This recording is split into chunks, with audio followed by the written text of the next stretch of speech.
El trabajo interior es un tema fundamental en la tradición esotérica antigua, ya que las escuelas de misterios y las filosofías iniciáticas estaban centradas en comprender la mente, el alma y la naturaleza del ser humano. Este trabajo interior implica un proceso de autoexploración, autoconocimiento y autotransformación para alcanzar la sabiduría, la virtud, la paz interior, la verdad y la armonía dentro de uno mismo y con el universo. No obstante, estas prácticas pueden ser diferentes en su aplicación, aunque el trabajo interior tiene el mismo objetivo en la masonería, el cuarto camino de Gurdjieff, la psicología de Carl Jung y en las filosofías de Krishnamurti y Byung-Chul Han. En el primer caso, en las enseñanzas esotéricas de la masonería, el trabajo interior se define desde un sistema moral, velado por alegorías e ilustrado por símbolos. Precisamente, el arte real es el proceso que define ese trabajo interior, desde la piedra bruta, aquella que debe ser pulida por los principios espirituales y morales. De ahí que el autoconocimiento, la autorreflexión y la práctica de virtudes sean implementados mediante la observancia de los rituales y mediante el estudio de los símbolos y filosofías. En este sentido, el trabajo interior es un viaje desde la oscuridad hacia la luz, donde el masón busca una comprensión más profunda de sí mismo a través de la autoexploración y el conocimiento de herramientas simbólicas y enseñanzas alegóricas. Así pues, la doctrina esotérica es que todas las religiones y filosofías tienen una historia doble, una enseñanza externa y esotérica que se expone a las masas a modo de dogmas, fábulas y supersticiones, y otra enseñanza interna, oculta y hermética, conocida como tradición esotérica, ciencia profunda y doctrina de los misterios, donde los iniciados conocen, investigan y se autoindagan mediante símbolos, alegorías y mitos. En este caso, George Gurdjieff y Carl Jung, que fueron iniciados en las enseñanzas esotéricas de la masonería, replantearon el trabajo interior del arco real y de los misterios antiguos desde la filosofía y la psicología.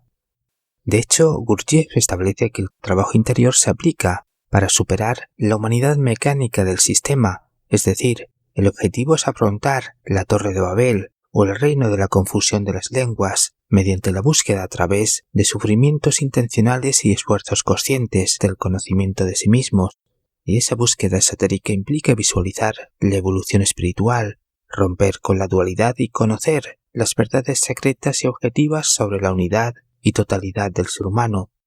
Es decir, para Gurdjieff es importante conocer la ciencia oculta que expresa la idea superior de la unidad bajo la forma de mitos, símbolos y aforismos. Si bien esas ideas no se transmiten por lenguas ordinarias, ni actúan sobre los estados convencionales y normales de la conciencia humana,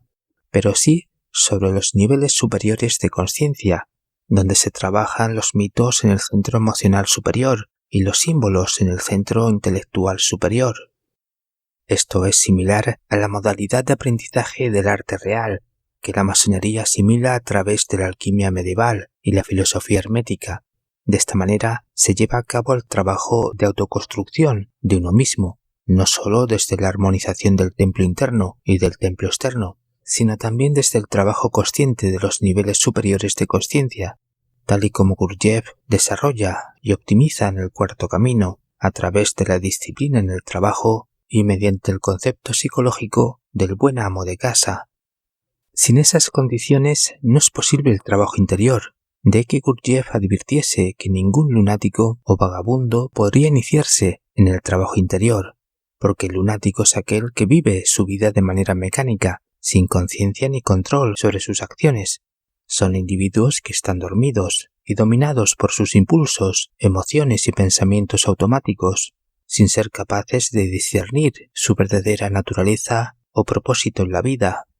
mientras que el vagabundo es aquel que está perdido en la vida, sin un propósito claro ni dirección definida, y que constantemente está buscando algo fuera de sí mismo para encontrar satisfacción o significado, pero nunca logra hallar una verdadera realización. Por el contrario, el iniciado en el trabajo interior de la escuela de Gurdjieff debe trabajar los valores humanos y las virtudes filosóficas y espirituales, sobre todo la humildad, la filantropía y el amor al prójimo, para conseguir un entendimiento más profundo de la naturaleza humana y una mayor consciencia sobre las acciones humanas que impactan en este mundo. Es decir, el trabajo interior de Gurdjieff plantea una pedagogía de la compasión y una praxis psicológica que profundice en la comprensión de la psique humana y en promover un desarrollo ético consciente, entendiendo la ética como filosofía moral. De que Gurdjieff recomendase practicar la autoobservación, la voluntad consciente, el trabajo en grupo, el trabajo de los centros intelectual, emocional e instintivo sexual, y en última instancia, el aprendizaje de vivir con principios morales elevados. Ciertamente son prácticas antiguas, que Gurdjieff toma de las enseñanzas místicas del sufismo y del trabajo interno de la masonería. Por lo que respecta a Jiddu Krishnamurti, sus enseñanzas plantean un trabajo activo, interno y constante para contrarrestar a la mente condicionada y fragmentada. De esta manera se producirá primero un impulso transformador hacia una mente libre de conflictos y después un proceso psicológico que Krishnamurti denominó la revolución interior, por medio de la cual el trabajo interno explora las estructuras mentales que sostienen el yo egoico y cuestiona los conceptos, roles e imágenes con los cuales el sujeto se identifica. Por eso es necesario trabajar en la disolución del ego mediante el autoconocimiento, el diálogo interno, la intuición, la percepción en alerta, la observación sin juicio, etc., puesto que la idea es aprender a vivir más allá de las limitaciones del yo egoico, lo cual implica desarrollar una existencia caracterizada por la profunda sensibilidad y conciencia de uno mismo y de los demás. O sea, el trabajo interior no solo exige descubrirse a sí mismo, sino también vivir en relación con los demás desde la compasión, la creatividad y la armonía.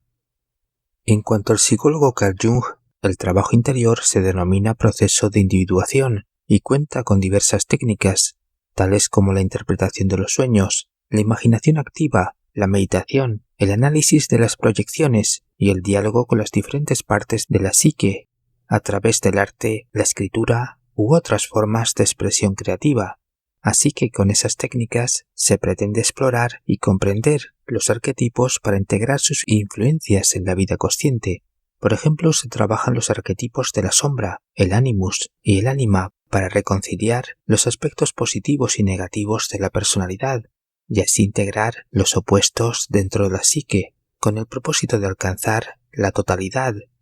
Es decir, este trabajo interior es un viaje continuo de autoexploración, autodescubrimiento y autorrealización para desarrollar un yo verdadero, genuino, consciente e individualizado, que es distinto al yo egoico de la psicología colectiva. De ahí que la individuación consista en trabajar el mundo interior para contrarrestar las distorsiones que provoca el mundo externo en el ser humano.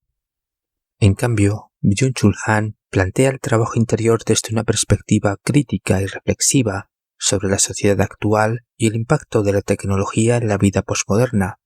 Es decir, este sistema ha sido diseñado para que el individuo sea productivo, positivo, materialista y hedonista, para que su yo externo se sature, se distraiga y se concentre en ideologías falsas, estereotipos superficiales y en proyecciones psicológicas que fortalecen la mente dividida y egotista. En consecuencia, el trabajo interior consiste en escapar de la cultura de masas, de la cultura del rendimiento y por extensión de la cultura posmoderna. O sea, se trabaja para superar la presión mediática que fomenta la idea de un individuo que se gestiona como una empresa y que se encuentra en un constante estado de motivación para convertirse en una persona productiva, feliz, exitosa y eficiente. Según Byung-Chul Han, esa estrategia es engañosa, es una trampa en la forma y en la cantidad. Es decir, el sistema establece como paradigma que cualquiera puede ser feliz y exitoso, a la vez que transmite numerosos ejemplos de personas felices y exitosas, así como enormes posibilidades para ser feliz y exitoso en Matrix. Y esas personas felices y exitosas representan al sujeto común o persona promedio, aquel que pertenece a las masas sociales. De ahí que se concentren en el trabajo exterior y queden atrapados en esa ficción y por ende en un círculo vicioso. porque la mayoría de personas nunca conseguirán ser felices y exitosas, pero lo seguirán intentando mientras sigan obsesionados con la felicidad materialista y estén expuestos a las filosofías optimistas y psicologías motivacionales que se proyectan desde las redes sociales. Por tanto, Byung-Chul Han señala que las personas promedio trabajan para el sistema, por lo que difícilmente desarrollarán un trabajo interior, salvo que las crisis existenciales y las patologías mentales les obliguen a cambiar de enfoque. Por eso, el filósofo surcoreano recomienda el trabajo interior,